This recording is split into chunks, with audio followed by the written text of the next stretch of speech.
Welcome to Krishnakashi Punewali channel. Idli చేసుకోవడం చాలా easy అండి. కాకపోతే ప్రతిసారి సాఫ్ట్గా రావడం కోసం పర్ఫెక్ట్ కొలతలు అనేవి ఇంపార్టెంట్. సాఫ్ట్ ఇడ్లీ కోసం 1 కప్పు మినప్పప్పుకు 1/2 స్పూన్ మెంతులు వేసి 7-8 గంటల పాటు బాగా నాననివ్వండి.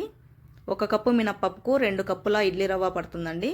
ఇడ్లీ రవ్వను నీట్గా కడిగేసి మిక్సీ వేసే గంట ముందు నానబెట్టాలి. ఎక్కువ అవసరం లేదండి.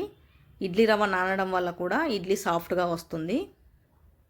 ఇలా 7-8 గంటలు నానిన మినపప్పులో కొంచెం నీళ్లు పోసి బాగా మెత్తగా పేస్ట్ చేసి తీసుకోవాలి.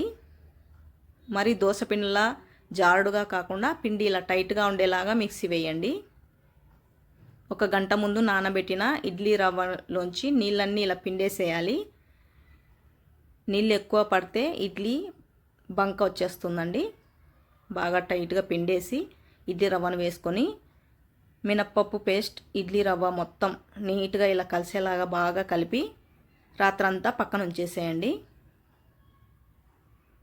ఇలా పొంగిన తర్వాత 1 స్పూన్ సాల్ట్, కొద్దిగా వంట సోడా వేసి ఇడ్లీ పాత్రకు నెయ్యి కానీ నూనె కానీ రాసి ఈ పిండి ఇట్లా వేసేసేయాలి. ఇడ్లీ పాత్రలో 15 నిమిషాల పాటు బాగా ఉడికిస్తే ఇడ్లీ తయారైపోయిందండి.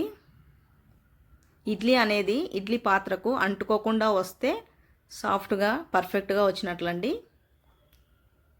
ఇలా ఇడ్లీ పాత్రకు ఇడ్లీ అంటుకోకుండా రావాలి.